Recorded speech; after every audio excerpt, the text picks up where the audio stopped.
안녕하십니까. 서울대학교 언어학과의 정민화 교수입니다. 제가 이번에 강의를 할 내용은 음성 분석의 확장과 처리 기술의 이해가 되겠습니다. 특히 최근 각광을 받고 있는 딥러닝 기반의 접근 방법을 사용을 해가지고서 우리가 말소리를 어디까지 처리를 할 수 있는지 여러분들한테 소개를 해주겠습니다. 음성 언어 처리에 대해서 소개를 해주겠습니다. 그 다음 지금은 인공지능의 시대라고 하죠. 좀 더 구체적으로 하면은 인공지능의 여러 방법 중에서도 딥러닝이 시대라고 할 수가 있겠습니다. 왜 지금 딥러닝인지, 그리고 이번 강의의 제목으로 이렇게 나온 엔드-투-엔드라는 용어가 있는데요. 왜 엔드-투-엔드 딥러닝인지 여러분들한테 소개를 해주겠습니다. 그리고 난 다음에 음성 언어 처리에 어떻게 딥러닝이 적용이 돼서 어떠한 결과를 지금 현재 보여주고 있는지 설명을 해주겠습니다. 말소리를 우리들이 이해를 하고 처리를 하기 위해 가지고서는 우리들의 말소리를 음성 신호로서 접근을 하는 것만으로는 부족합니다. 음성 언어, 인간과 인간의 의사소통 수단인 언어로서 말소리를 이해를 해야만 그 이후에 여러 가지 복잡한 일들을 할 수가 있겠습니다. 그렇기 때문에 언어에 대해 가지고서 기초적인 현상을 설명을 해주는 언어학의 기초 이론이 필수적으로 밑바탕에서 이 기본 이론을 이렇게 제공을 해줘야만 되고, 이를 바탕으로 해서 응용이 성립이 된다고 할 수 있겠습니다. 언어학은 인간의 언어를 탐구하는 학문입니다. 그렇지만 객관적이고 과학적인 방법론을 바탕으로 언어를 탐구한다는 측면에서 인문학에 속하지만은 과학기술과 가장 가까운 분야라고 할 수가 있겠습니다. 그렇기 때문에 과학기술과 인문학의 그 학제적인 연구와 교육이 언어학 분야에서 이루어지고 있고, 저 역시도 기본 이제 학문적인 배경을 설명을 드리면은, 저는 전기공학 박사입니다. 공대 제어계측공학과를 나왔고 전기공학으로 박사학위를 받았고, 그 다음에 언어학과 교수 생활을 시작하기 전에 서강대학교 컴퓨터공학과에서 10년 동안 교수 생활을 했었습니다. 공대 교수였었죠. 그리고 난 다음에 2004년부터 현재 18년째 이제 그 인문대 언어학과에서 교수 생활을 하고 있는데, 기본적으로 제가 관심을 가지고 연구를 하고 교육을 하는 주제는 바뀌지가 않았습니다. 단지 좀 더 인간의 언어 현상을 설명을 하는 이론을 좀 더 탄탄하게 반영을 해가지고 소프트웨어를 개발한다는 입장에서 이제 약간의 변화가 있었다고 할 수 있겠는데요. 이런 것들이 가능한 게 언어학이 가지고 있는 특성이라고 할 수 있겠습니다. 언어학의 기초 이론이라고 하고 언어학의 기본 분야라고 우리들이 얘기를 하는 그 세부 학문을 설명을 드리면은 음성학에서부터 음이론까지가 되겠습니다. 음성학은 인간의 말소리에 대해 가지고서 설명을 해주는, 탐구를 하는 학문이 되겠습니다. 우리가 어떻게 말소리를 생성을 하는가. 여러분들 그 외국어를 배울 때 발음기호 보면서 발음교육 받죠? 그게 말소리 생성에 대한 내용이 되겠습니다. 그 다음에 우리가 발화한 말소리, 음성 신호가 실제 어떤 음향적인 특성을 가지고 있는지를 파악을 하고, 또 그 다음에 말소리를 우리들이 지각을 할 때 귀로 들어온 소리가 어떠한 식으로 청지각 과정을 거쳐가지고 뇌로 전달되는지, 그 부분을 설명을 하는 학문이 음성학이 되겠습니다. 즉 말소리에 대한 모든 것을 담당을 하는 그 학문이 되겠습니다. 음운론은 실제 말소리가 우리들 인간에게 어떠한 식으로 모델링이 되는지를 설명을 하는 게 되겠습니다. 한국어는 표음 문자라고 하죠. 자음, 모음, 이 기역, 니은, 디귿. 여러분들 이렇게 우리말의 자소를 떠올리면 어떤 소리가 대응이 되는지 모국어 화자로서 다들 알고 있을 겁니다. 그런데 재밌는 거는 기역이라고 하는 자소와 실제 소리하고는 다릅니다. 다시 말하면은 한국어를 모국어로 사용하는 사람들의 머릿속에 형성이 되어 있는 소리에 대한 추상적인 모델이 기역, 니은, 디귿 이런 자소가 되겠습니다. 다시 말하면은 한국인이 영어를 이렇게 배울 때 우리들이 P하고 F 발음 잘 구별하지 못하고 여러 가지 어려움을 겪습니다. 그 이유는 한국어를 모국어로 사용하는 한국인의 머릿속에는 이 P하고 F라는 소리를 구별하지 않습니다. 우리말의 자소에는 그 구분이 없거든요. 근데 영어를 모국어로 사용하는 화자들에게 있어가지고서는 그들의 머릿속에는 P와 F가 다른 소리로서 모델링이 되어 있습니다. 즉 말소리에서는 차이가 있지만은 변이음이라고 합니다. 그것이 우리들의 머릿속에서 모델링이 되어 있는 그런 단위하고 어떤 식으로 연결이 되고 언어별로 이러한 그 사운드 패턴이 어떤 식으로 모델링이 되는지 설명을 하는 게 의문론이 되겠습니다. 그런 다음에 이러한 소리들이 모여가지고서 단어를 형성을 하게 됩니다. 그리고 단어를 형성할 때 어떠한 규칙들이 있는지 설명을 하는 것이 형태론이라고 할 수가 있겠습니다.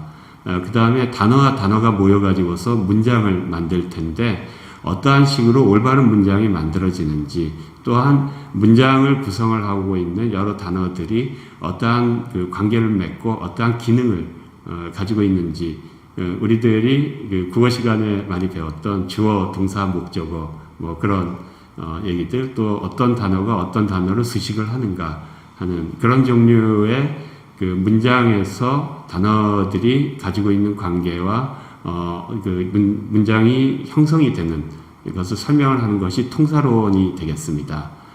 그 다음에 여러분들 그 국어사전이나 영어사전 이렇게 보면은 항상 그 표제어로 나와 있는 단어의 이제 그 품사, 형태소라고 합니다. 형태소 구분이 이렇게 돼 있고 1번 뜻, 2번 뜻 이러면서 이 단어가 가질 수 있는 여러 가지 뜻이 제시가 돼 있죠. 다시 말하면은 인간의 언어는 우리들이 사용하는 어휘는 여러 가지 의미를 가지고 있습니다. 그런데 예를 들면은 한 개의 단어가 10개의 의미를 가지고 있다고 한다면은 10개의 단어가 모여서 만들어진 문장, 굉장히 짧은 길이의 문장입니다. 거기에서 그 기계적으로 얼마만큼의 의미가 형성이 될 수 있는지 따져보면은 10의 10승이 되겠죠. 100억 개의 의미가 만들어질 수가 있겠습니다. 기계적인 조합에 의하면은. 그런데 실제 우리들이 그 의사소통을 할 때 전혀 그 지장을 받지 않고 어떤 내용을 이분이 말했는지 다 이해를 하고 자기의 의사를 또 표현을 합니다. 어떻게 이게 가능할까? 말에 담긴 의미를 파악을 하는 게 의미론이 되겠는데 어휘가 가지고 있는 의미 차원에서 설명을 할 수도 있고 그것이 좁은 의미의 의미론이 되겠고 그리고 이 문맥이라고 하죠. 맥락에서 볼 때 말이 쓰이는 환경, 상황, 맥락에서 볼 때 이 단어가 이 문장이 어떤 의미를 가지고 있는지 파악을 하는 게 화용이라고 합니다. 화용론이 있고 그 다음에 우리들이 대화를 할 때 그 전에 대화의 내용이 지금 현재 대화를 이해하는데 분명히 도움이 됩니다. 어떤 식으로 이 대화가 해석이 될 수 있는지 그것을 파악을 하는 게 담화론이라고 합니다. 즉 말소리로부터 시작해가지고서 이 언어 표현을 통해가지고 어떤 의미가 전달이 됐는가까지 연결을 할 수 있는 이러한 여러 학문 분야들이 언어학의 기초 이론이라고 할 수가 있겠습니다. 언어학자들은 이러한 기초 이론을 바탕으로 해가지고서 본인이 관심을 가지고 있는 언어 현상을 파악을 합니다. 언어학의 기초 이론은 다시 말해서 우리들이 광산을 발굴을 할 때 쓰는 삭과 곡괭이라고 할 수가 있겠습니다. 예를 들면은 뇌와 언어라는 그 분야에서 볼 때는 인간이 뇌에서 어떠한 식으로 언어 현상이 실제로 이제 대응이 돼가지고서 이제 처리되는지 파악을 이렇게 하는 여러 가지 연구들이 이루어지고 있습니다. 그 다음에 언어 습득에서는 아이들이 태어나가지고 어떻게 모국어를 습득을 하는지 또 그리고 자기의 모국어에 대한 지식을 가지고 활용을 할 수가 있는 입장에서 외국어를 또 어떻게 습득을 하는지 그러한 그 내용에 대해 가지고서 역시 음성학에서부터 의미론까지 설명을 해주는 언어학의 기초이론을 바탕으로 해서 언어 습득 현상에 대해서 설명을 하는 분야가 되겠습니다. 그 다음에 언어 처리 분야는 인간은 이러한 음성학에서부터 의미론까지 해당이 되는 언어학의 세부적인 지식이나 그런 것들이 실제로 어떻게 반영이 돼 가지고서 언어 생활을 영위를 하고 있는지 설명을 하는 게 되겠습니다. 컴퓨터 랭귀지 프로세싱은 우리들이 전산 언어학이라고 부르는데 이런 인간의 언어 처리 과정을 이해를 하고 이를 바탕으로 해가지고서 소프트웨어에 인간의 언어 능력을 불어넣는 그러한 연구를 하는 분야가 되겠습니다. 즉 언어 처리는 사람이 사용하는 말과 글에 대한 연구고 컴퓨터가 언어를 구사할 수 있도록 구현을 하는 것을 목표로 하고 있습니다. 이 중에서 텍스트를 처리를 하는 것, 글을 처리를 하는 언어 처리는 자연 언어 처리라고 불리고 있고 음성 언어를 처리를 하는 것은 음성 언어 처리라고 합니다. 음성 언어 처리에서 대표적인 예가 음성 인식과 음성 합성이 되겠습니다. 음성 인식은 말소리를 받아가지고 어떤 말을 했는지 받아쓰기를 해주는 게 되겠죠. 음성을 텍스트로 변환을 하는 게 되겠습니다. 음성 합성은 무제한의 텍스트를 받아가지고서 이 텍스트를 바탕으로 해서 말소리를 생성을 하는 게 되겠습니다. 그 다음에 자연 언어 처리에서 디지털화된 텍스트, 키보드 입력이 될 수도 있겠고 아니면은 파일이 될 수도 있겠습니다. 이러한 텍스트를 받아가지고서 어떤 내용이 담겨져 있는지 이해를 하는 것이 텍스트 이해가 되겠고 소프트웨어가 가지고 있는 이해를 바탕으로 해가지고서 글을 쓰는 것, 텍스트 생성 분야가 되겠습니다. 우리들의 말소리는 받아써서 텍스트로 변환을 한 다음에 어떤 내용이 담겨져 있는지 이해까지 가고자 하는 것이 음성 언어 이해가 되겠고 우리들 소프트웨어가 가지고 있는 이해를 바탕으로 해서 그 내용을 말소리로 생성을 하는 것이 음성 언어 생성이 되겠습니다.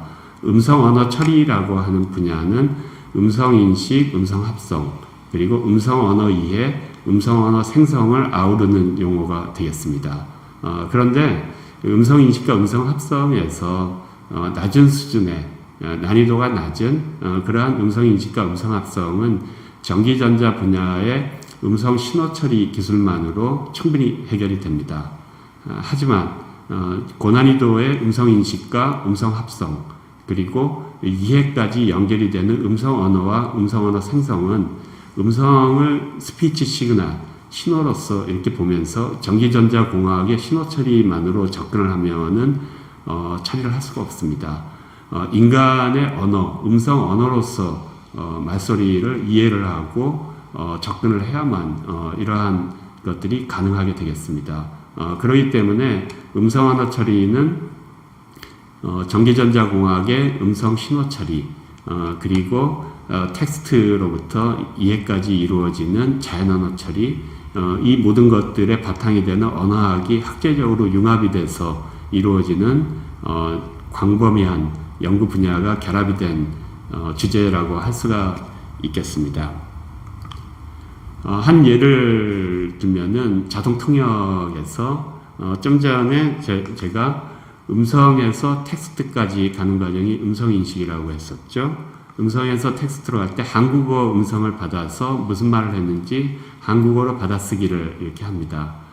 그 다음에 이 텍스트가 어떤 내용을 가지고 있는지 이해 과정을 거쳐 가지고서 인공지능의 지식 표현 방식으로 소프트웨어가 이해를 표현을 해줄 수가 있습니다.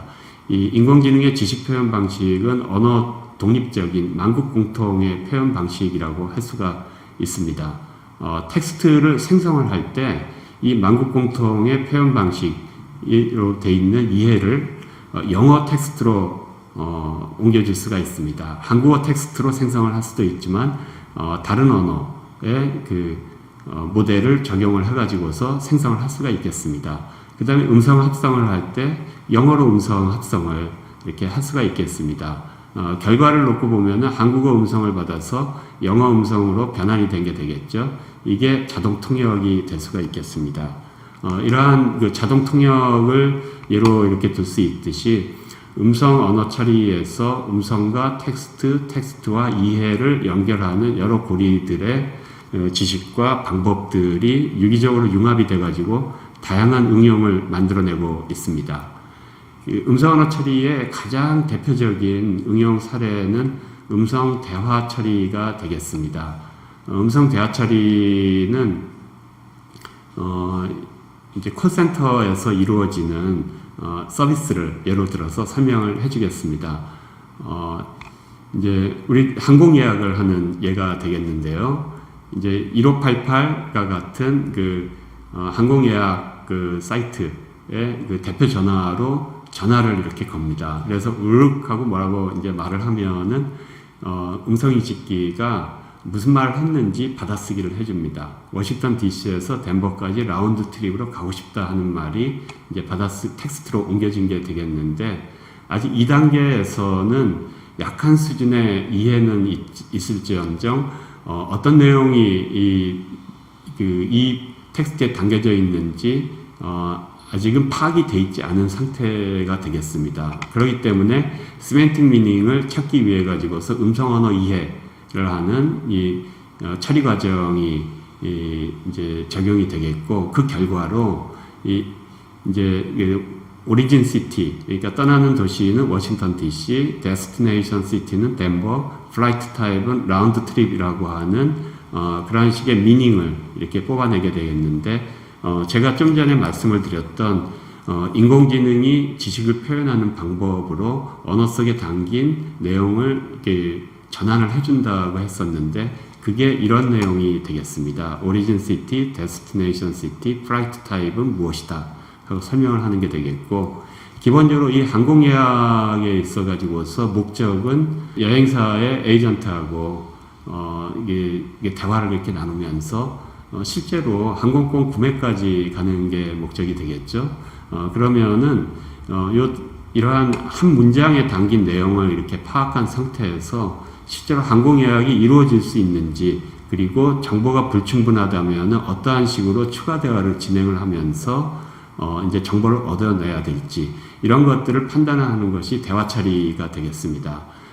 들어온 정보를 이렇게 파악을 해볼 때 여기서는 정보가 불충분하기 때문에 시스템 액션으로 언제 떠나는지 물어보자 하고 결정을 이렇게 내립니다. 그러면 텍스트 생성 파트에서 언제 떠나는지 물어보자 하는 의도, 시스템의 액션을 이와 같은 문장으로 생성을 해서 표현을 해줍니다. 언제 워싱턴 DC에서 덴버까지 언제 떠나세요 하고 물어보면은 음성 합성기가 이걸 말소리로 변환을 하는 게 되겠습니다.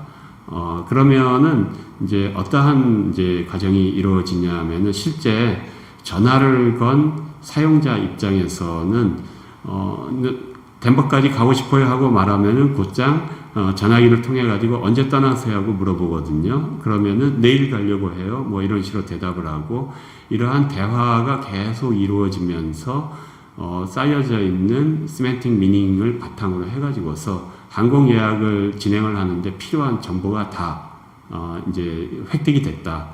그러면은 신용카드 그 번호를 물어보고 이제 거래를 이렇게 하게 하는 그런 트랜잭션 서비스로 이제 턴을 넘기게 됩니다. 이러한 식으로 이 대화를 통해 가지고서 실제로 많은 서비스들이 이루어지고 있는데, 올해는 2021년인데 2012년 시점, 그러니까 거의 한 10년쯤 전이 되겠죠. 이러한 언어 처리 쪽의 세계 챔피언은 뉘앙스라는 회사가 있습니다. 미국에 본사를 두고 있는 다국적 기업인데, 뉘앙스가 2013년에 발표한 자료를 보면은 그 전해인 2012년에 자사의 콜센터 서비스, 이러한 언어 처리 서비스를 통해서 12 빌리언, 그러니까 120억 통의 콜센터 전화를 처리를 했다는 자료를 내놓았습니다.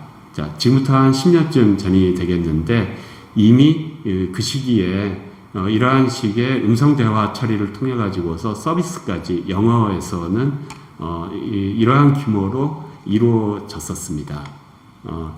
지금 이제 언어 처리, 특히 음성 언어 처리에 있어 가지고서 2012년을 전후해가지고서 굉장히 많은 일들이 이루어졌는데, 그 뒤로 10년이 지났지만은 아직 그때의 변화만큼 획기적인 변화는 없었습니다. 그렇기 때문에 제가 2013년에 뉘앙스의 자료를 사용을 해가지고서 이런 설명을 드린 게 되겠고요. 또 우리들이 주목을 할 만한 그 시기에 이제 변화를 보면은 애플에서 2011년에 아이폰 4S에 시리라고 하는 음성 개인 비서 서비스를 제공하기 시작했습니다. 여기에 자극을 받아가지고서 구글에서는 구글 나우, 지금은 구글 어시스턴트로 서비스가 되고 있죠. 삼성에서는 S보이스, 갤럭시 S2부터 적용이 된 게 되겠습니다. 지금은 빅스비로 서비스가 되고 있죠. 마이크로소프트는 코타나, 그리고 아마존에서는 AI 스피커의 교시가 되는 에코에 탑재된 알렉사 서비스가 이루어지고 있는데, 애플의 시리 서비스를 예로 들면은 여기에서는 아이폰에 탑재되어 있는 여러 가지 앱들을 구동을 하는데 필요한 음성 대화를 진행을 하는 목적 지향의 대화를 해주는 것들이 있고, 그 다음에 너나 좋아하냐 뭐 이런 식의 그 채팅을 이렇게 하는 이런 그 채팅 대화를 처리를 하는 부분들이 있는데요. 이 애플의 시리는 초기에 시리의 음성 인식기는 뉘앙스의 음성 인식기를 사용을 하였습니다. 그 다음에 음성 스포큰 랭귀지 언더스탠딩에서부터 리스폰스 제너레이션까지 가는 텍스트 처리, 자연언어 처리에 관련된 내용은 실리콘밸리에 있는 벤처회사인 시리를 이렇게 M&A를 했습니다. 그리고 난 다음에 이 통합된 서비스로서 다가갈 수 있도록 좀 더 이제 개발을 해가지고서 시리라는 브랜드로 제공을 한 게 되겠습니다. 그리고 이제 구글이나 삼성, 코타나 아마존에서 제공을 해주는 이런 음성언어 처리 기술에 있어가지고서 수준은 대동소이하게 되겠습니다. 그러니까 2012년 시점에서 120억 통의 전화를 처리를 해줬던 영어입니다. 그러한 언어 처리 능력이 이 10년의 시간을 이렇게 지나는 동안에 좀 더 좋은 인식률, 좋은 대화 처리, 좀 더 편리한 인터페이스, 이러한 식으로 성능 향상이 이루어진 상태로 현재 서비스가 되고 있습니다. 그렇지만 그 이상의 획기적인 2011년 시리와 같은 획기적인 변화는 아직은 없다고 할 수 있겠습니다. 그 다음에 아마존의 알렉사는 다른 음성 개인 비서 서비스와는 좀 다른 특징을 가지고 있는데, 대부분 모바일 폰이나 PC와 같은 그러한 플랫폼에서 이루어지는 서비스가 되겠는데, 알렉사는 AI 스피커에서 적용이 됐습니다.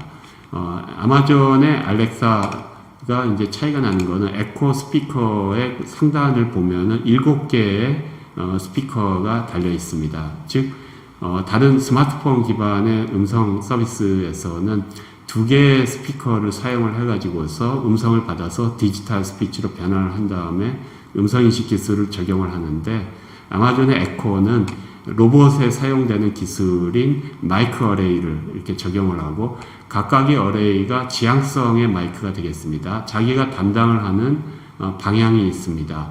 왜냐하면은 스마트폰을 사용해 가지고 음성 입력을 할 때는 우리들이 입술과 마이크로폰의 거리, 또 그리고 위치, 이런 것들이 어느 정도 규정이 되는데, 스피커가 있을 때 사용자가 어느 방향에서 얼마나 멀리 떨어진 거리에서 말을 하는지는 알 수가 없기 때문에 여러 개의 마이크를 사용을 하고 각각의 방향을 담당을 하는 마이크들, 지향성 마이크의 어레이를 사용을 해가지고 빔포밍을 해서 처리를 하는 부분에서 차이가 있겠습니다.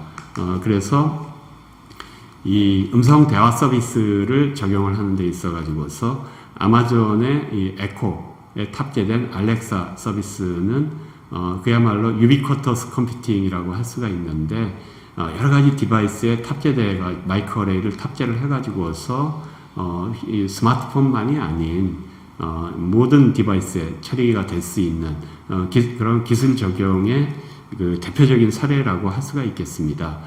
그 이후로 여러 가지 연구 개발들이 이루어지고 있는데 근본적으로는 지금 현재 제가 2012년 그 시점을 그 기준으로 해가지고서 나왔던 여러 가지 성능들이 이제 그 클라우드 컴퓨팅 그리고 딥러닝과 만나가지고서 개선이 됐다 이런 것으로 알 수가 있습니다. 제가 많이 사용하는 자료인데 구글도 처음에는 이랬다 하는 게 되겠는데요. 어떤 언어에 대해 가지고서 음성인식이 기본적인 성능이 나오려면은 약 한 200시간 정도의 음성 데이터베이스 잘 기획이 되고 분석이 된 트레이닝 데이터베이스가 필요합니다. 구글의 그 음성 검색 서비스에 있어 가지고 일단 영어 쪽의 서비스가 안정이 된 상태에서 구글이 다국어 서비스로 음성 정보 검색을 확장을 했었는데요. 2010년 인터스피치에 발표된 구글의 논문을 이렇게 보면은 한국어를 포함한 17개 언어에 대해 가지고 3,000시간 정도를 이러한 방식으로 스마트폰에 문장이 나오면 이제 녹음 버튼 눌러서 누르고 이제 발화를 하면은 이게 통신망을 통해 가지고서 클라우드에 있는 서버로 전송이 되는 방식이 되겠습니다.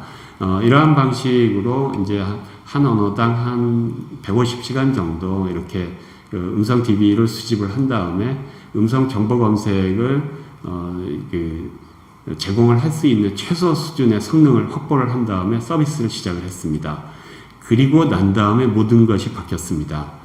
다시 말하면은 음성 인식기를 개발하는 데 있어 가지고서 구글이 획기적인 그 기여를 이렇게 한 거는 클라우드 컴퓨팅을 통해 가지고서 음성 인식을 한다는 게 되겠습니다.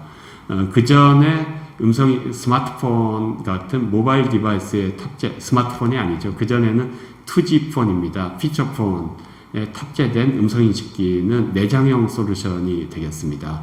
요 2G 폰 내에서 모든 것을 처리를 해야 되거든요. 이 컴퓨팅 파워로 보면은 80186 정도의 컴퓨팅 능력을 가지고 있는 AP 이제 그 DSP 칩 있는 데에서 한 4MB 정도의 메모리 공간을 할애를 받아가지고서 이 안에서 모든 것을 다 처리를 해야 됐으니까 굉장히 약한 음성인식 소프트웨어가 들어가게 돼 있습니다. PC나 서버에서는 훨씬 파워풀한 기능을 모델을 이렇게 적용을 하고 좀 더 큰 컴퓨팅 파워를 활용을 해가지고 훨씬 좋은 성능을 보여줄 수 있는데 이러한 그 피처폰에서 보여줄 수 있는 거는 굉장히 약한 성능이 되겠습니다. 그래가지고 악순환이 계속이 되는데 음성인식 성능이 사용자를 만족을 시키지 못하니까 잘 사용을 안 하게 되고 그러면서 미미한 서비스였었는데 클라우드 컴퓨팅을 적용을 하게 되면 첫 번째로 클라우드에 있는 슈퍼컴퓨터를 사용을 해가지고 최고로 파워풀한 음성인식 모델을 적용을 하고 엔진을 적용을 해가지고 가장 좋은 성능을 제공할 수가 있겠습니다. 그 다음에 또 하나는 클라우드의 서버에 여러분들의 음성 명령어가 저장이 됩니다. 개인정보를 악용을 하면은 굉장히 큰 타격을 이렇게 받습니다. 그렇기 때문에 그러한 법적인 규제를 지키는 선에서 이 데이터를 음성인식의 트레이닝 데이터로 쓰는 방법들을 개발을 하고 거기에 쌓여져 있는 데이터를 사용을 해가지고 재학습을 하고 성능 향상을 하고 그러니까 어떻게 되냐 하면은 사람들이 많이 사용하면 사용할수록 음성인식의 성능은 나날이 좋아지는 게 되겠습니다. 한 예로 보면은 구글에서 2010년 이 논문을 발표를 할 때 한 언어당 한 150시간 정도의 음성 데이터를 가지고 트레이닝을 해가지고서 한 결과를 내보였는데 그 2년쯤 지난 다음에는 2만 시간 정도의 음성 데이터를 사용한 학습 결과를 보여주고 성능을 보여줬었습니다. 그리고 지금 현재 나오는 대부분의 그 논문들, 구글이나 페이스북 AI와 같은 데이터를 가지고 있는 IT의 대표 기업 있는 데에서는 5만 시간, 20만 시간 이러면서 상상을 할 수가 없는 양의 음성 데이터를 사용을 해가지고 트레이닝을 한 결과를 음성인식기로 내놓고 있습니다. 즉 클라우드 컴퓨팅이 적용이 되면서 빅데이터가 학습에 쓰일 수 있도록 됐고, 빅데이터뿐만 아니라 리얼 데이터죠. 실제 서비스에서 사용하는 데이터가 되겠습니다. 기존의 인베디드 솔루션에서는 가능하지 않았던 일들이 이제 결합이 돼가지고서 굉장한 성능 향상이 이루어지게 되겠는데, 이 2012년 요 시점을 이렇게 놓고 보면은 이거는 스위치보드라고 하는 이제 그 전화 음성 데이터를 모아놓은 코퍼스가 되겠습니다. 그리고 벤치마크로서 이 스위치보드 태스크를 사용을 해가지고 음성인식의 성능을 테스트를 하는 그러한 연구들이 많이 이루어지고 있는데, 2010년, 12년 요 시점까지 전통적인 히든 마크업 모델 방식의 음성인식의 성능은 에러율이 한 12%, 15% 이러면서 세츄레이션이 되어 있는 상태가 됐었습니다. 그런데 딥러닝이 2012년, 2013년 요 시기를 기점으로 해가지고서 음성인식 쪽에 이제 적극적으로 적용이 됐고, 딥러닝 기술이 비약적으로 발전을 하게 됐습니다. 그래가지고서 굉장히 빠른 발전 속도를 보이면서 지금 현재는 거의 그 영어에 대해 가지고서는 인간의 음성 인식 성능을 상회하는 그러한 높은 성능을 보여주고 있습니다. 그러면 앞으로 어떤 쪽으로 음성 인식 연구가 이루어질까? 여기에 대해 가지고서 우리들이 미국의 그 아이알파에서 이루어지는 연구 프로그램을 통해 가지고서 볼 수가 있겠습니다. 초기에 알파로 이름이 지어졌다가 미소 냉전 시대에는 디펜스가 붙어서 달파, 그 다음에 미소 냉전이 해체된 다음에는 다시 아이알파 프로그램으로 이름이 이제 자꾸 바뀌고 있는데, 여기서는 기본적으로 태스크 각각의 분야별로 태스크 전문가들이 모여가지고서 벤치마크를 할 수 있는 태스크를 설정을 합니다. 지금의 기술로 되는 것들은 관심 바뀌고, 이걸 가장 잘 파악하고 있는 전문가들이 앞으로 한 10년쯤 후에 됐으면 하는 기술 수준을 목표로 해가지고 그거를 개발하는 데 필요한 문제를 정의를 합니다. 그리고 컴피티션을 통해 가지고서 미국의 국방성으로부터 연구비 지원을 받고자 하는 기관들은 이 컴피티션에 참여를 합니다. 공통의 태스크를 사용을 해가지고서 진행이 되기 때문에 성능 비교가 용이하고 방법론을 비교를 하는 데 있어가지고서 이제 도움을 가장 크게 받을 수 있는, 같은 데이터를 가지고 실험을 하니까 그러한 태스크가 되겠는데요. 이러한 그 컴피티션은 미국의 국립표준원인 니스트에서 관장을 하고, 언어 처리에 대해서는 니스트의 멀티모달 인포메이션 그룹에서 관장을 하고 있습니다.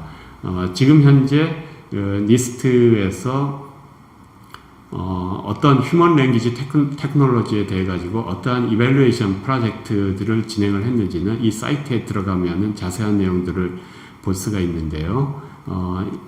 최근에 관심사는 머티리얼 프로그램이 되겠습니다. 이것은 영어를 통해 가지고서 전 세계의 모든 언어 자료들을 정보 검색을 할 수 있게 해주자 하는 게 되겠습니다.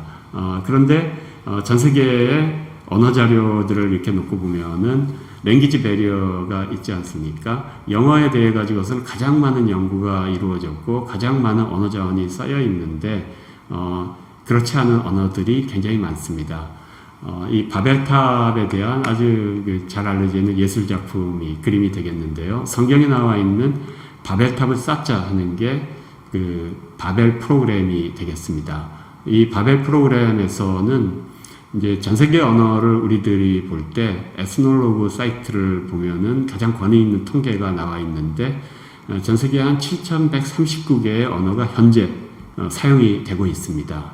그런데 아까도 말씀을 드렸듯이 음성인식기가 제대로 된 성능을 보여주기 위해 가지고서는 이제 한 적어도 200시간 정도의 트레이닝 데이터가 있어야만 음성 데이터, 그리고 단순히 그 소리만 말소리만 녹음을 한 게 아니라 어떤 말을 발화를 했느냐 받아쓰기도 해서 텍스트 전사 내용도 있고 또 이 음성 데이터에 대해 가지고 여러 가지 각도에서 분석이 된 내용들이 또 필요합니다.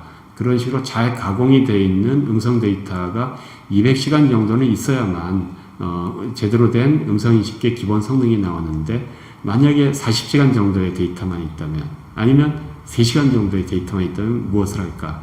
음성인식계 기본 성능은 나오지가 않습니다.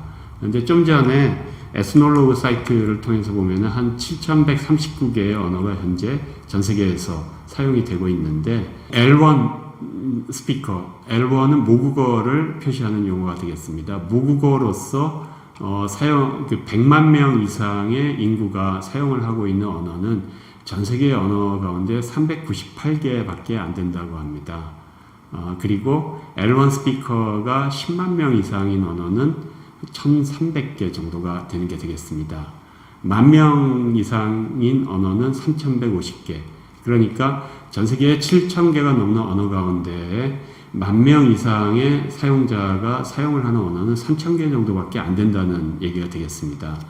그 다음에 100만 명 이상의 사용자가 있는 한 400여 개의 언어 가운데에 있어서도 이러한 음성 인식 기술, 또 그리고 정보 검색 등을 비롯한 언어 처리 기술이 활발하게 적용이 돼가지고서 여러 가지 솔루션이 쓸 수 있는 수준의 성능을 보여주는 솔루션이 나와 있는 언어들은 한 20여 개밖에 안 됩니다. 상업적인 마켓이 형성이 되어 있는 그러한 언어에 대해서 기본적으로 연구개발과 이제 그 상용 서비스가 투입이 될 수밖에 없기 때문에 그런데요. 바벨탑을 쌓자 하는 이 프로젝트에서는 그러지 않은 리소스가 적은 상용 시장이 적기 때문에 많은 연구개발이 이루어지지 않은 그러한 언어들에 대해서도 이러한 지금 현재 영어권에서 이루어지고 있는 놀라운 수준의 그 언어 처리 성능을 구하자 하는 그러한 목표의 그러한 연구개발 프로그램이라고 할 수가 있겠습니다. 이 바벨 프로그램 있는 데에서 현재 피어리드 4까지 이루어지는데, 여러분들이 여기서 보면 칸토니스, 광동어는 사실 그 중국 홍콩 지역 있는 데서만 이렇게 사용되기 때문에 우리들한테 광동어는 많이 이제 이름은 알려져 있지만 실제 사용 인구는 굉장히 적은 언어가 되겠습니다.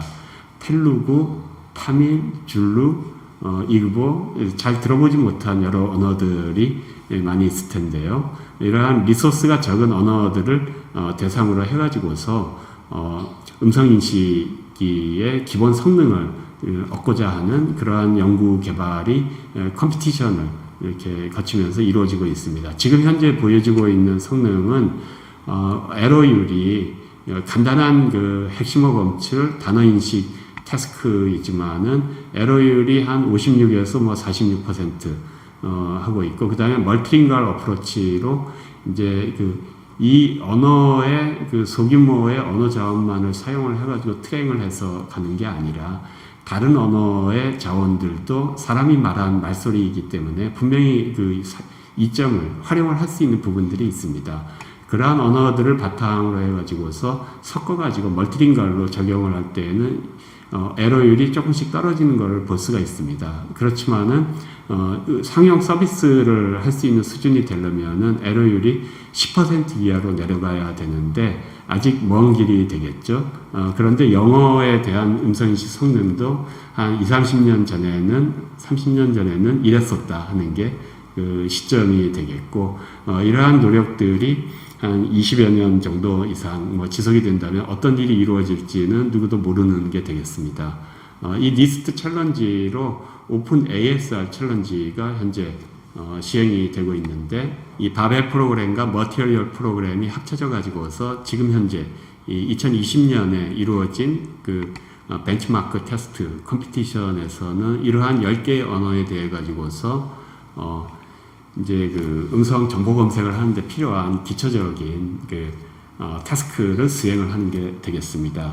2020년에 이루어진 컴피티션의 결과는 2021년에 발표가 되게 되어 있는데, 아마 올해 말까지는 이 언어들에 대해 가지고서 어떠한 이 연구 수준이 현재 성취가 됐는지 알 수가 있게 될 겁니다.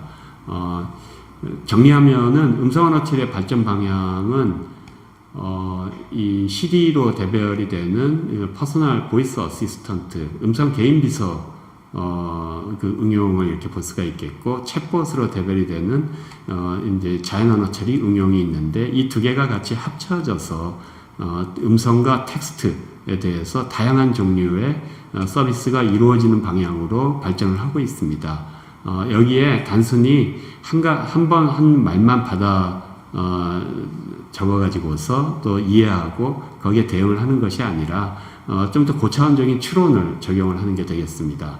IBM의 왓슨으로 대별이 되는 지식 기반의 추론 능력, 그리고 알파고로 대별이 되는 딥러닝 기반의 데이터 기반의 추론 능력이 이러한 언어 처리 인터페이스에 더해져 가지고서 굉장히 똑똑한 대응을 이렇게 하면서 여러 가지 복잡한 태스크를 수행을 해줄 수 있는 그러한 음성 처리를 하자 하는 방향으로 발전이 되고 있습니다.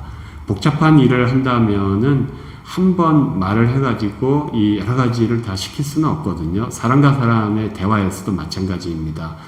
그렇기 때문에 한 번의 문장으로 긴 말을 해가지고서 복잡한 일을 규정을 하고 끝내는 게 아니라 대화를 하면서 이 복잡한 일을 처리하는 과정이 이루어질 수밖에 없기 때문에 대화 처리에 대한 그러한 그 기술 역시도 발전이 되고 있습니다. 그 다음에 여러분들의 스마트폰을 보면은 음성 그리고 이제 키보드 입력, 그 터치를 통해 가지고서 텍스트 입력이 이렇게 되고 있죠. 그 다음에 터치를 통해서 포인팅을 하면서 여러 가지 정보가 이렇게 들어가 있고, 스마트폰에 달려 있는 카메라가 이제 시각적인 정보를 받아 가지고서 음성과 텍스트와 함께 멀티모달로 이해를 할 수 있게 상호작용을 할 수 있게 만들어지고 있습니다. 그러한 멀티모달 기능이, 그러니까 인퍼런싱, 컨버세이션, 멀티모달 기능이 이러한 언어 처리의 여러 가지 응용에 이렇게 결합이 돼가지고서 발전을 해나가는 방식으로 이제 진행이 되고 있고, 거기에 대해 가지고 제가 바벨 프로그램을 통해서 얘기를 했듯이 리소스 리치 랭귀지뿐만 아니라 리소스가 없는 사용자가 적은 그러한 여러 언어들에까지 이러한 기능들이 적용이 될 수 있도록 연구를 하자 하는 게 앞으로 향후 한 10년 정도는 좌우할 그런 연구 방향이라고 할 수가 있겠습니다. 앞부분에서 강의를 너무 많이 시간을 이렇게 끌었는데요. 뒷부분 많은 내용들은 기본적인 개념만 설명을 하겠습니다.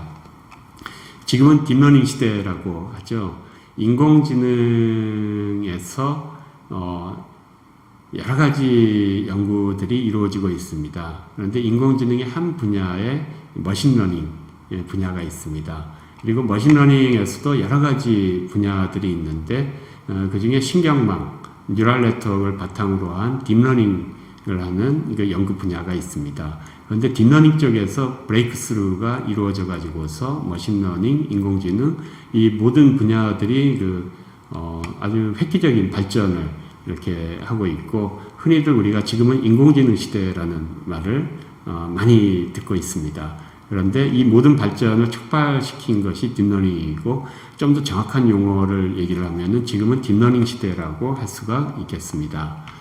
딥러닝의 연구 역사를 보면은 1940년대에 최초의 컴퓨터, 1세대 컴퓨터가 만들어졌는데, 그때 일렉트로닉 브레인을 만들어 보자 하는 그러한 인간과 같은 똘똘한 그러한 소프트웨어를 만들어 보자 하는 연구도 함께 시작이 됐습니다.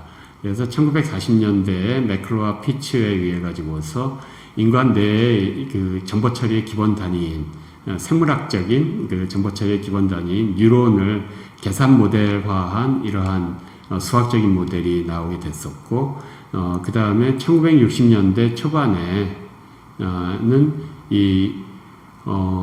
로젠블랏이 이러한 뉴런의 계산 모델을 바탕으로 해가지고서 클래시피케이션을 할 수 있는 그러한 퍼셉트론이라고 하는 그러한 모델을 제시를 하였고, 퍼셉트론을 사용을 해가지고서 머신러닝을 해서 자동으로 여러 가지 복잡한 태스크를 수행을 할 수 있게 하는 아달린이라고 하는 자동 학습 방법이 제시가 돼가지고서 1960년대에는 이 초기 1세대 뉴럴 네트워크의 영향으로 굉장한 붐이 일었습니다. 골든 에이지라고 이렇게 얘기를 했었는데 그런데 1969년에 MIT 민스키 그리고 파퍼 이분들이 퍼셉트론이라는 텍스트북을 써냈는데 이 60년대를 풍미하고 있던 퍼셉트론이 가지고 있는 근본적인 한계점을 수학적으로 증명을 했습니다.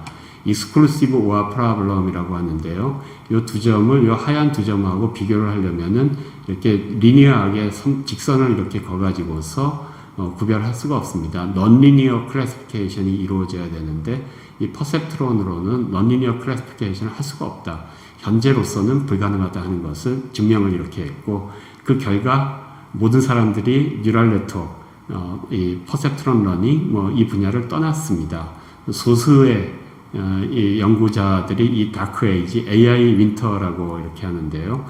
이 기간 동안에 이제 그 고군분투하면서 이 넌리니어 클래시피케이션을 할 수 있는 방법을 찾고자 노력을 하였습니다. 그러다 1980년대 중반에 드디어 브레이크스루가 이루어졌습니다. 퍼셉트론에서는 이제 넌리니어 클래시피케이션을 하려면은 싱글 레이어의 퍼셉트론만으로는 싱글 레이어의 뉴럴 네트워크만으로는 할 수가 없다. 멀티 레이어로 쌓아가지고서 해야 되는데 그때 머신러닝 프로그램이 없다.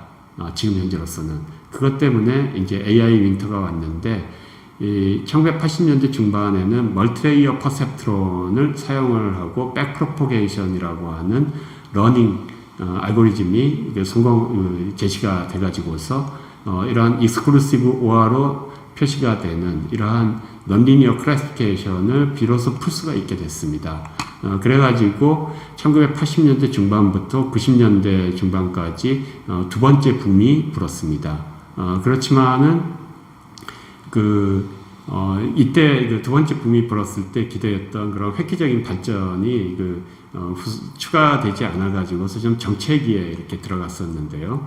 그때 이제 서포트 벡터 머신이라고 하는 머신러닝 알고리즘이 나왔고, 멀티레이어 퍼셉트론보다 훨씬 더 좋은 성능을 이렇게 보였기 때문에 뉴럴 네트워크는 다시 한 번 더 어려움을 이렇게 겪게 됐습니다.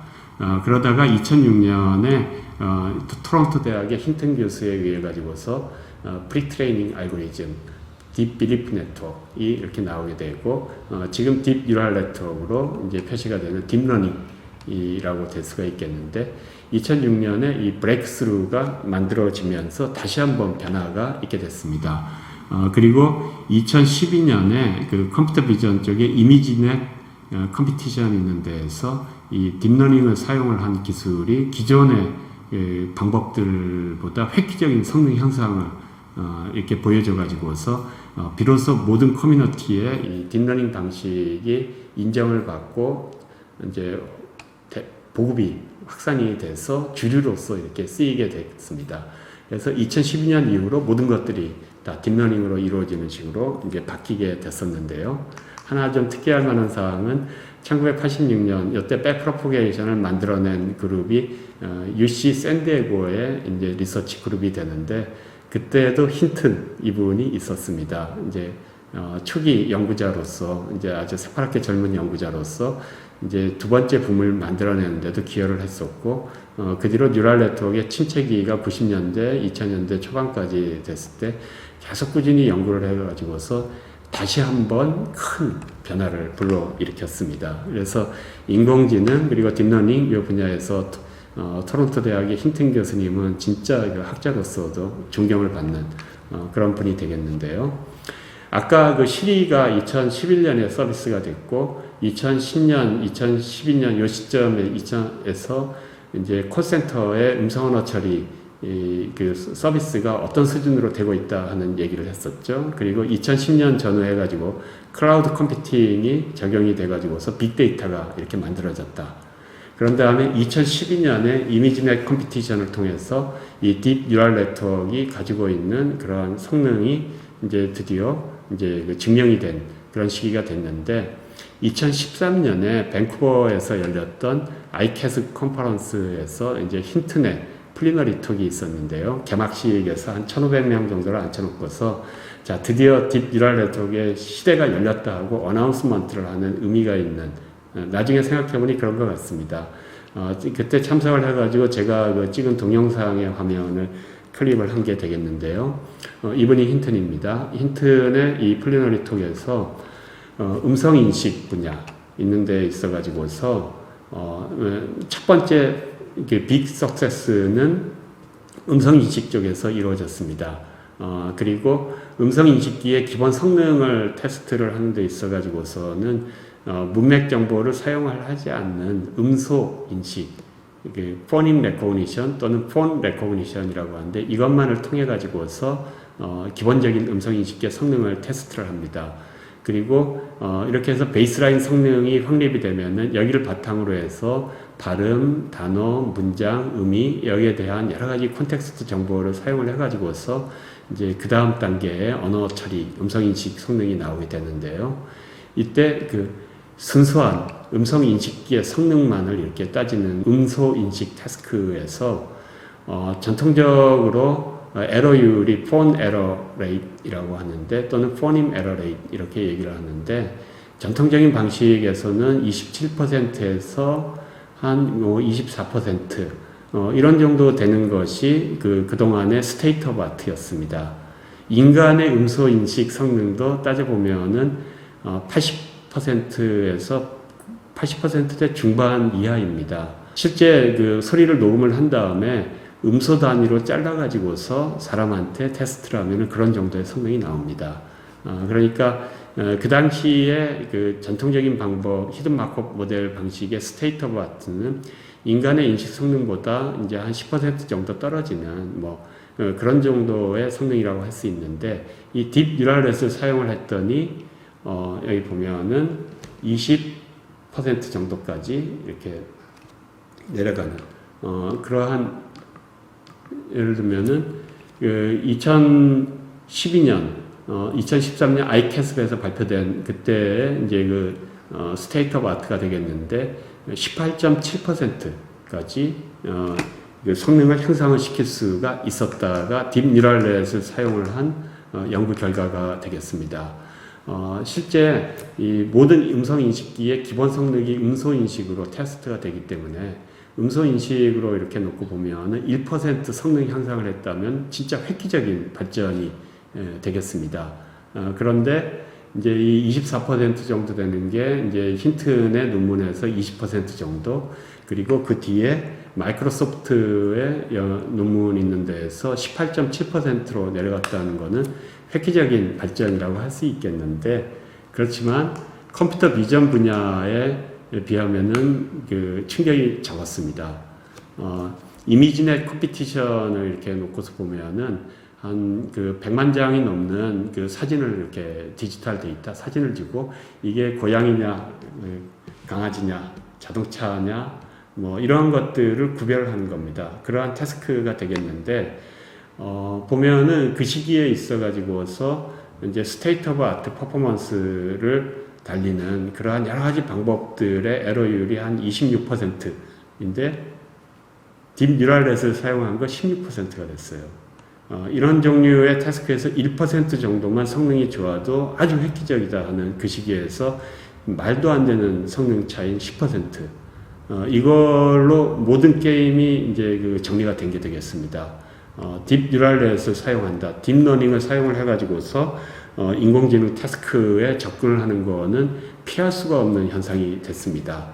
아카데믹 페이퍼에서 이렇게 놓고 볼 때, 제가 참석을 했던 그 컨퍼런스에서 음성언어 처리에서는 메이저 컨퍼런스가 봄에 하는 아이캐스비 있고 가을에 하는 인터스피치가 있었습니다. 힌튼의 플리너리 톡 있는 데에서 이 어나운스먼트가 있기 전에 2012년에도 음성인식 쪽에서는 이미 결과는 그때 나왔었는데 그렇지만 딥러닝이 컨퍼런스 전체를 이렇게 관통을 하는 화두가 되지는 못했었습니다. 그런데 2013년 요 시기부터 이제 갑자기 논문도 늘어나고 이제 메인 키워드가 이렇게 됐는데 전체 이제 한 아이캐스 같은 경우는 한 2,000명 정도 참석을 하고 일주일 동안 한 800여 편의 논문이 발표되는 컨퍼런스가 되겠는데요. 전체의 20%가 이제 뉴럴넷을 사용한 논문이 되고 그 다음에 바로 그해 가을 인터스피치 있는 데에서는 여기는 한 1,500명쯤 참석하고 600편 정도의 논문이 발표되는 컨퍼런스입니다. 20에서 30%. 그러면서 비약적으로 이렇게 확대가 되고 올해 가을 9월 달에 체코에서 열렸던 인터스피치 컨퍼런스에서 보면은 모든 논문의 거의 90%가 딥러닝 기반으로 이루어진 이제 연구가 되겠습니다. 이와 같이 딥러닝 광풍이 있는데 이렇게 그 성능 향상이 됐기 때문에 물론 이런 광풍이 불겠지만 이 보급 확산이 되는 데 있어서는 또 다른 여러 가지 요인들이 있었습니다. 클라우드 컴퓨팅을 통해 가지고서 이 클라우드 서버에 리얼 앤 빅데이터가 쌓여서 트레이닝에 쓸 수 있게 됐다 하는 게 첫 번째 요인이 되겠고, GPU로 대별이 되는 컴퓨팅 파워, 빅 컴퓨팅 파워가 이루어져서 그 방대한 양의 그 컴퓨팅을 할 수가 있게 된 게 되겠습니다. 그 다음에 딥러닝의 이제 힌튼 교수님의 그러한 연구를 필두로 해가지고서 러닝 알고리즘과 아키텍처에 있어서 브레이크스루가 이루어졌습니다. 그 다음에 또 하나는 오픈소스 환경이 되겠습니다. GitHub으로 이렇게 대별이 되는데, 예전에는 어떤 연구 논문이 나오면은 그 방법론을 테스트를 하기 위해서 진짜로 이런 성능이 나오는가, 그래서 이제 그 논문을 보고 공부를 하는, 연구를, 경쟁을 하는 팀들이 시뮬레이션을 자기가, 그 코드를 자기가 따로 또 만들어야 돼요. 그 다음에 데이터도 공유가 되지 않기 때문에, 자기가 만든 시뮬레이션을 하는 상대 타겟 그 방법론 있는 것들을, 이제 성능이 나왔다 하더라도 정말 그대로 다 이렇게 다 구현이 된 건지 확신을 하기가 힘들었습니다. 그런 가운데에서 이제 그런 시뮬레이션을 하는 가운데에서 이제 그 허점을 찾아내고 개선점을 찾아내서 그 다음 단계에 이제 방법이 제시가 되는데, 보통 컨퍼런스에서 가장 핫 아이디어가 나와서 그 다음 방법이 나올 때까지 적어도 한 1년 정도는 걸렸거든요. 그런데 오픈소스 인바이러먼트 그리고 논문 발표나 연구에서 모든 것들이 공유되는 이 시기로 이렇게 들어가면서 그 코드와 데이터가 논문과 함께 공개가 됩니다. 그 연구 흐름에 대해서 잘 알고 있는 사람은 논문을 보고 일주일도 안 돼서 똑같은 결과를, 그러니까 논문에서 발표된 방법을 그대로 확인을 할 수가 있습니다. 그리고 난 다음에 그 다음 이제 연구가 이게 허점을 이렇게 봐서 개선을 할 수 있는 연구가 이루어지게 되고, 그러니까 몇 개월도 안 돼서 그 다음 수준의 결과가 나오는 거거든요. 그러니까 연구 개발의 그 흐름이 속도가 가속이 되고 있습니다. 그게 지금 이제 딥러닝 광풍의 이제 가장 큰 이제 기반이 이렇게 될 수가 있겠고, 뉴럴넷 방법론의 최고 성능이 60년대 이 퍼셉트론에서는 그 벤치마크 프로블럼을 놓고 볼 때 같은 시기 다른 방법론의 최고 성능보다 훨씬 성능은 떨어졌었어요. 그렇지만 사람 뇌의 메커니즘을 이렇게 흉내를 내 가지고서 한다 하는 데서 상징하듯이 미래에 대한 기대가 굉장히 컸습니다. 뇌를 흉내를 내면서 그 모델링을 이렇게 하는 거기 때문에 지금은 성능이 미약하지만은 뭐 미래에는 정말 훨씬 좋은 성능이 나오지 않을까 기대를 했었는데, 실제로 실현이 된 성능은 같은 시기 다른 방법론의 최고 성능을 쫓아가지 못할 뿐더러 이제 발전이 더 없었기 때문에 첫 번째 윈터가 오게 되겠고, 이제 80년대 중반에 그 백프로포게이션 러닝에 의해서 멀티레이어 퍼셉트론이 이제 다시 붐을 만들어냈는데, 그때는 같은 시기 다른 방법론의 최고 성능과 근접한 비슷한 수준의 성능을 냈었습니다. 그렇기 때문에 사람들이 기대를 한 게 이걸 바탕으로 해가지고서 더 좋은 성능이 나오지 않을까 기대를 한 거죠.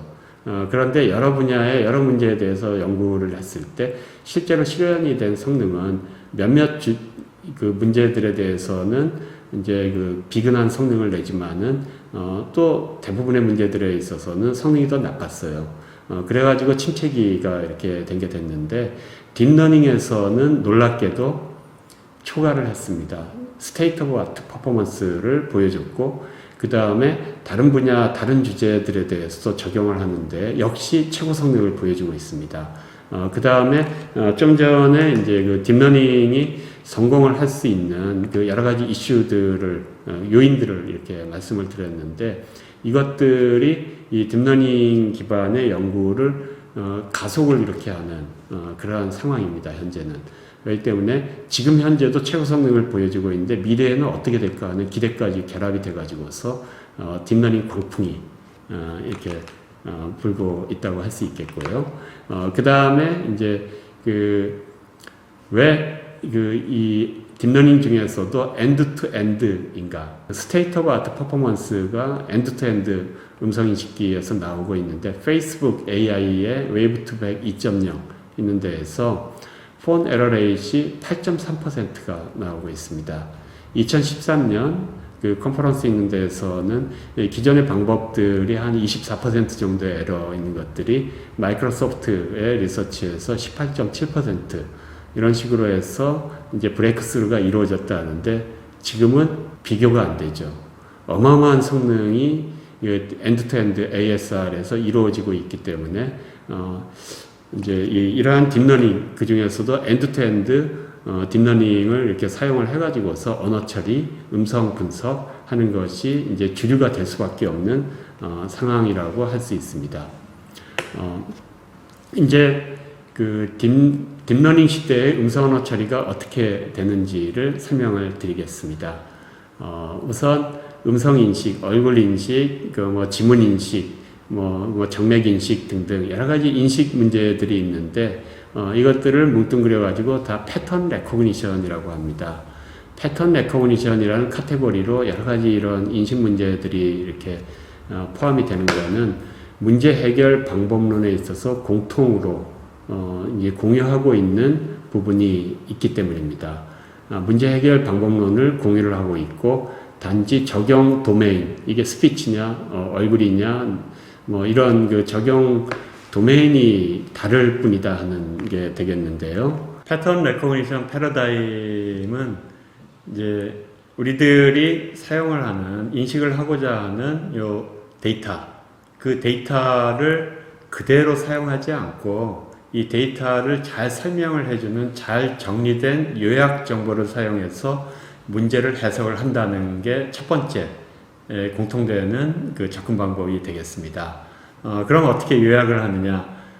특징, 피처라고 합니다. 도메인 날리지를 사용을 해가지고 인식 대상을 잘 설명을 해주는 특징을 정의를 합니다. 이거는 수치화돼서 나타날 수도 있고 심볼로 나타낼 수도 있고 둘 다 사용을 할 수도 있겠습니다.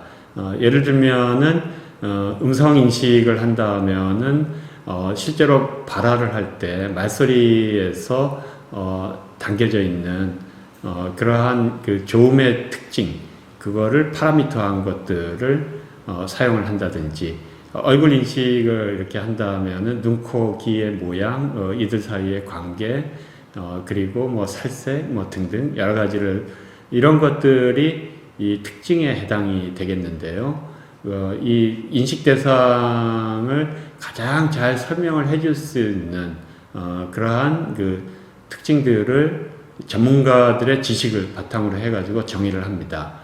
그리고 우리들이 패턴이라고 하는 거는 이 특징들이 모여서 만들어진 데이터 스트럭처가 되겠습니다.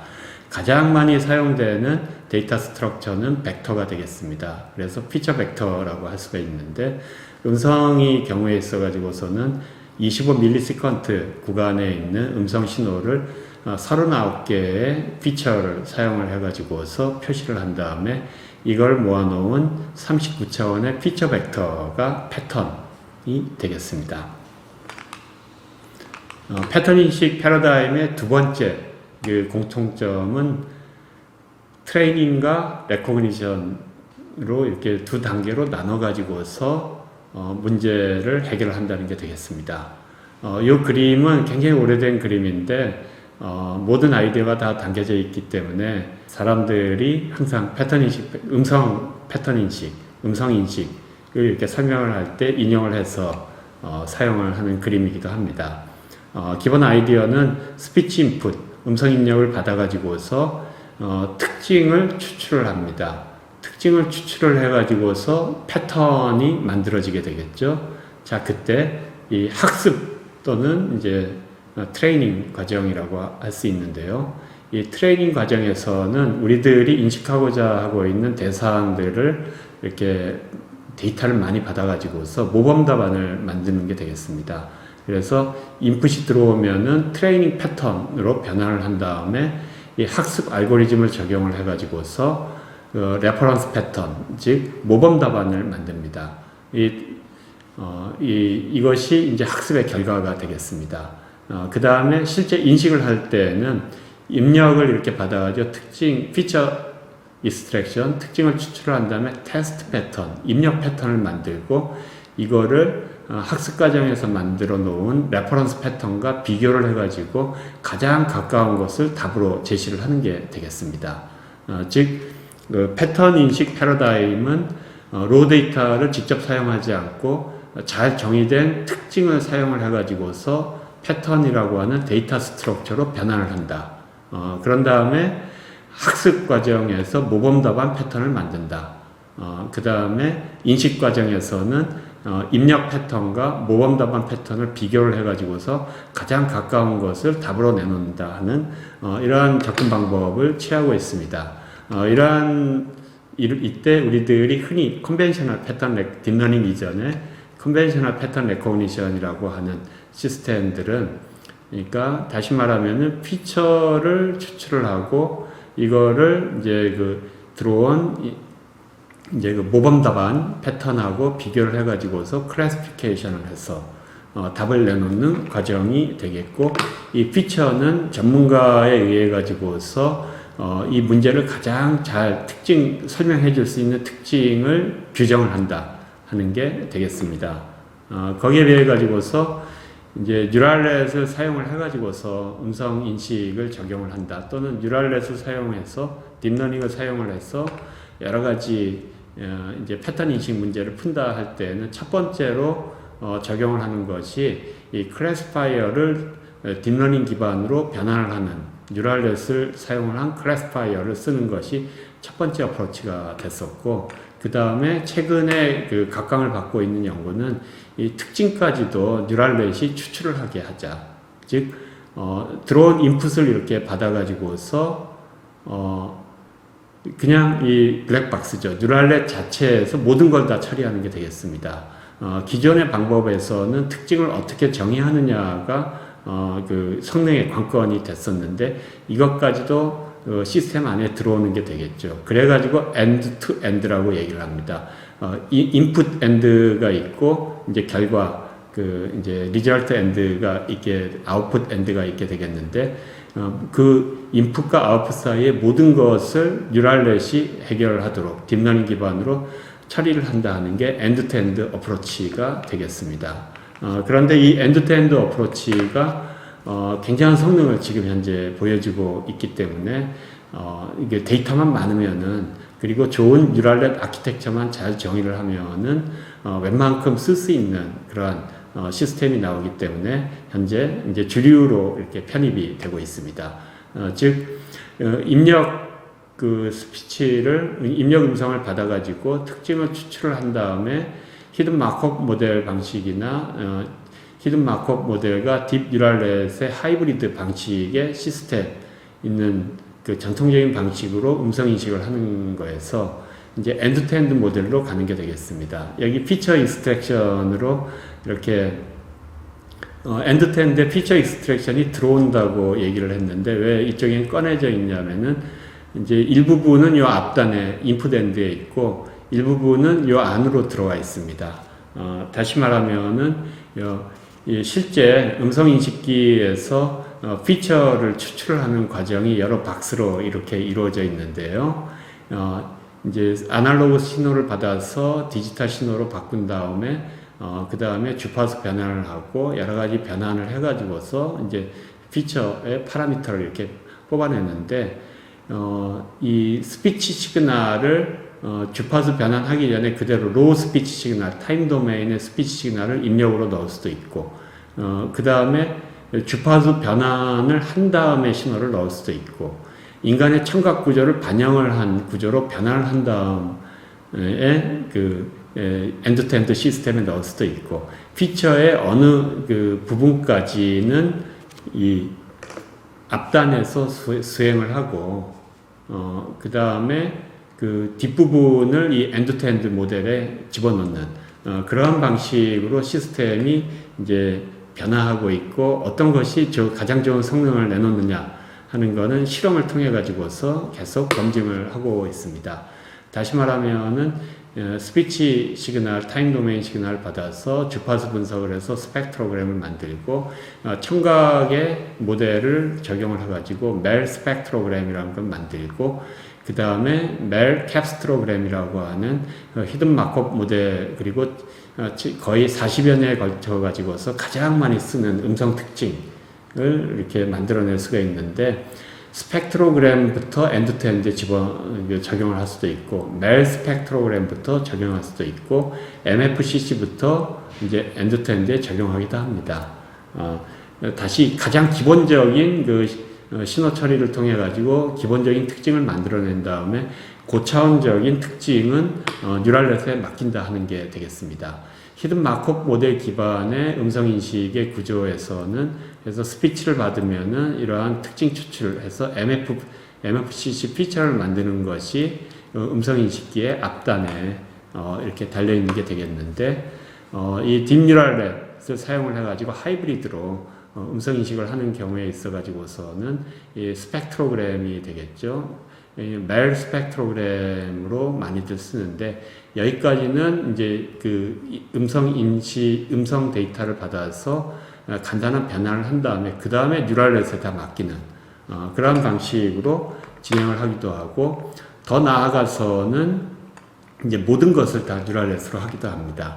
2013년에 힌튼 교수님의 이제 아이캐스 플리너리 톡을 제가 말씀을 드렸는데요. 그 뒤로 이제 딥 뉴럴넷의 시대로 이렇게 바뀐 2018년에 인터스피치에서의 볼라드 교수님의 플리너리 톡이 되겠는데요. 여기 보면은 음성 인식기의 이제 기본 구조가 되겠습니다. 음성 신호를 받아서 특징을, 피처 익스트랙션, 특징을 추출하고 음향 모델, 그리고 발음 모델, 언어 모델, 이것들을 사용을 해가지고서 클래스파이어가 이제 인식을 하는 단계가 되겠는데, 하이브리드 시스템으로 이렇게 발전을 하는 가운데, 이 피처 익스트랙션을 딥 뉴럴넷의 여러 가지 모델을 사용을 해가지고 바꾸는 것. 그 다음에 음성인식기 내부의 음향 모델, 어쿠스틱 모델을 역시 또 딥 뉴럴넷의 여러 가지 모델을 적용해서 바꾸는 것. 음성인식기의 랭귀지 모델을 역시 딥 뉴럴넷을 사용을 해가지고 바꾸는 그러한 여러 가지 하이브리드 시스템들이 연구가 이렇게 됐었습니다. 그런 다음에 더 나아가서 완전히 엔드-투-엔드로 모든 것을 그 뉴럴넷에 맡기자 하는 연구들이 초기 연구들이 2018년 요 시점이 있는데 이제 그 시작이 이렇게 됐었고요. 그런 다음에 이걸 어떠한 식으로 딥 뉴럴넷으로 뭐 할 수 있는 데까지 다 학습에 의해 가지고 처리를 할까? 어느 단계에서 이제 뉴럴넷이 적용이 되기 하는 게 효과적일까에 대해서 많은 시도를 이렇게 했었는데 이제 제가 여러분들한테 간단하게 개념적으로만 설명을 드리려고 하는 건 테크니컬하게 너무 깊이 들어가진 않고요. 구글과 페이스북 AI의 이제 결과들을 사용을 해가지고 말씀을 간단하게 드리겠습니다. 어텐션 기반의 인코더 디코더 모델이라는 게 있습니다. 이것이 이제 어떠한 성능을 보여주고 있냐면은 이제 구글의 이제 실험 논문에 의하면은 구글의 음성 정보 검색을 하는 데 있어서 컨벤셔널한 모델에서 에러율이 9.9% 이런 정도, 오프라인에서는 8.6% 이렇게 나왔는데 이 어텐션 기반으로 그 엔드-투-엔드로 이렇게 했을 때 11.7%의 에러율을 보였습니다. 즉 다시 말하면은 이제 컨벤셔널한 하이브리드 방식으로 하는 그러니까 히든 마크업 모델, 딥 뉴럴넷 하이브리드 모델이 되겠습니다. 그 성능을 아직은 따라가지 못했었습니다. 그런데 이제 어텐션을 하는 데 있어서 멀티 헤디드 어텐션이라고 하는 여러 개의 이제 그 초점을 사용을 해가지고 그 좀 더 심화시키는 그러한 모델을 이렇게 적용을 했더니 성능을 초과를 했어요. 컨벤셔널 서버에서 이루어지는 그러한 방식에서 에러율이 2018년의 논문을 보면은 구글의 음성 정보 검색에서 6.7%의 에러율인데 어텐션 기반의 모델에서 5.6%로 성능이 더 좋아진 게 되겠습니다.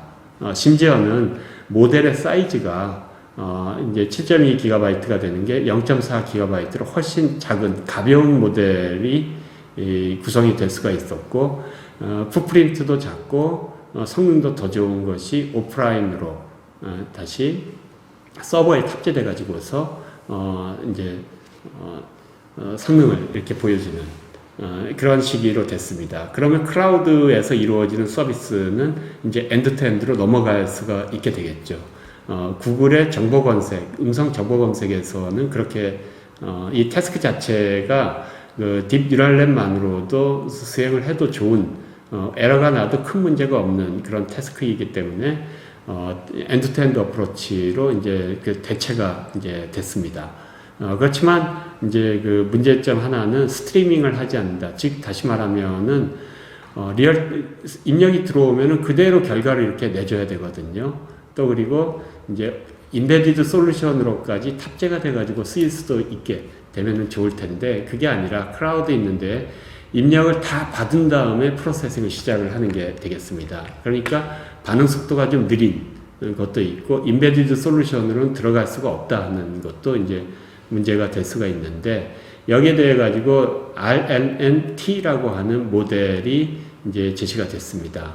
그리고 RLNT에다가 이제 구글에서 제시를 했었던 라스라고 하는 리스코어링 모델이 같이 결합이 돼 가지고서 어떤 결과가 나오냐면 스트리밍을 이렇게 하는 데 있어서 성능이 더 좋은 결과가 나오게 됐습니다. 다시 말하면은 컨벤셔널 모델을 사용을 해가지고 서버에서 최고의 성능을 이렇게 얻을 때 퍼스트 패스 있는 데서 이런 정도의 이제 그 모델을 사용을 하고 세컨드 패스 리스코어링을 하는데 80GB의 거대한 모델을 적용을 해서 전체 87GB가 넘는 그런 모델을 적용해서 최고의 성능을 얻어낸 게 6.6%의 에러율이었거든요. 그런데 그 서버에서 그 대용량 컴퓨팅 파워를 사용하는 것도 아니고 스마트폰 탑재된 언디바이스 엔드투엔드로 했을 때 사이즈도 적고 0.18GB, 풋프린트도 작고 음성 인식률도 훨씬 좋아졌습니다. 6.1%. 그 다음에 심지어는 스피드까지 기다리는 시간도 더 빨라졌어요. 스피드도 빠르고 그렇기 때문에 적어도 구글의 정보 검색, 음성 정보 검색 서비스 태스크를 놓고 볼 때는 언디바이스 엔드투엔드가 기존의 컨벤셔널한 방법을 이제 초과를 한 그러한 식으로 엔드투엔드가 발전을 했다고 볼 수 있습니다. 페이스북 AI의 엔드투엔드는 이제 구글의 음성 정보 검색은 구글 자체의 데이터가 되겠죠. 외부로 유출이 돼가지고 우리들이 벤치마킹을 하고 성능 비교를 할 수가 없는 데이터가 되겠는데 페이스북의 이제 엔드투엔드 ASR이 경우에 있어가지고서는 전통적으로 벤치마크 태스크로 사용한 음성인식 성능 태스크라는 티밋 데이터를 사용을 해가지고서 성능을 이게 검증을 할 수가 있었습니다. 셀프 슈퍼바이즈드 러닝이라는 방법을 적용을 하는데요.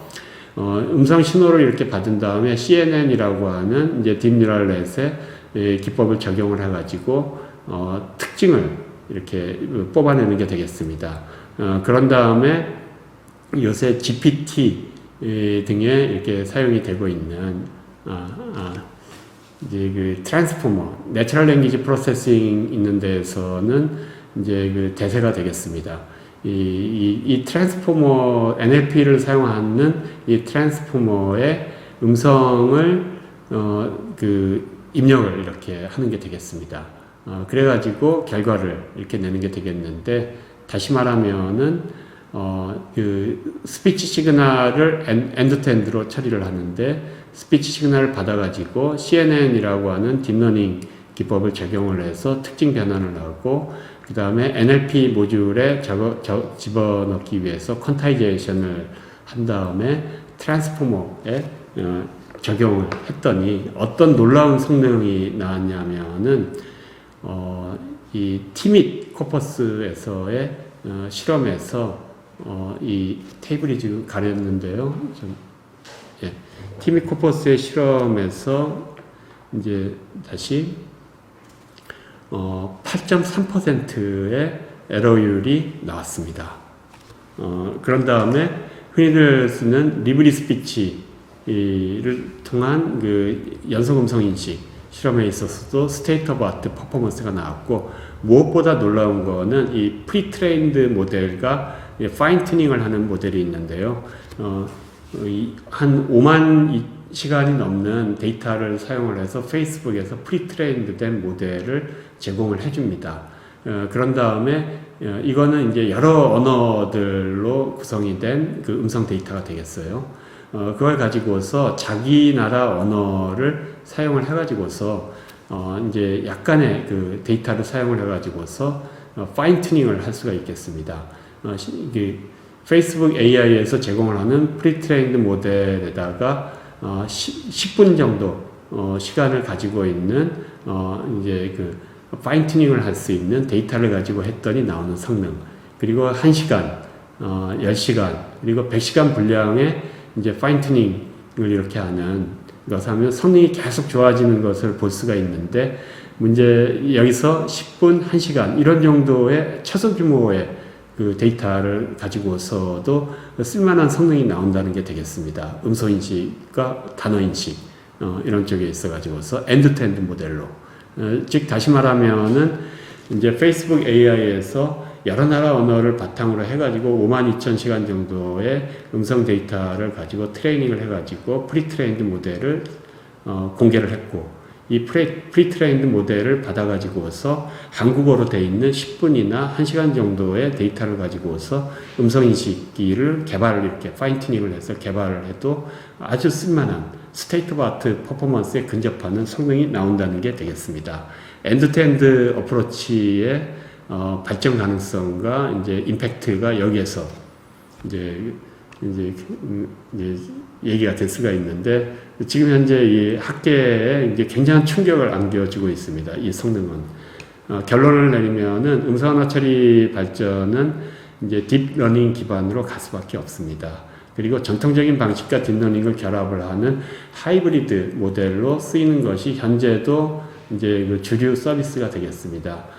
왜냐하면은 엔드-투-엔드로 모든 걸 딥러닝에 맡겨가지고 하면은 성능이 평균적으로는 좋은데, 그런데 언제 좋을지, 또 그리고 성능이 나쁘게 나올 때 어떤 식으로 나쁘게 나올지, 그런 걸 우리가 컨트롤할 수가 없습니다. 여러분들이 그 최근에 우리 사회에서 큰 이제 그 반향을 불러일으켰던 챗봇의 이루다 사태 같은 경우에 있어가지고서 이제 굉장한 네거티브 임팩트를 끼쳤죠. 그러한 일이 이루어지지 않도록 실제 서비스와 딥러닝 모델이 있는 데서 통제가 이루어져야 되는데, 완전히 엔드-투-엔드로 할 때는 그것이 가능하지는 않습니다. 현재로서는. 그렇기 때문에 컨벤셔널한 방법과 딥러닝의 하이브리드로 이렇게 하는 것이 이제 대부분의 민감한 종류의 서비스를 하는데, 대화를 한다든지 이런 데에는 하이브리드 방식을 쓰고, 그 다음에 음성 정보 검색과 같은 순수한 그 성능만을 이렇게 따질 수 있는 데에는 엔드-투-엔드 어프로치를 쓰고 있습니다. 그 다음에 엔드-투-엔드 어프로치 있는 데에서도 설명 가능한 AI, 그리고 윤리적인 AI, 이것을 위한 여러 가지 방법들이 같이 개발이 되고 있으면서 궁극적으로는 엔드-투-엔드로 다 이렇게 변환이 되리라고 생각을 하고 있습니다. 경청해 주셔서 감사합니다.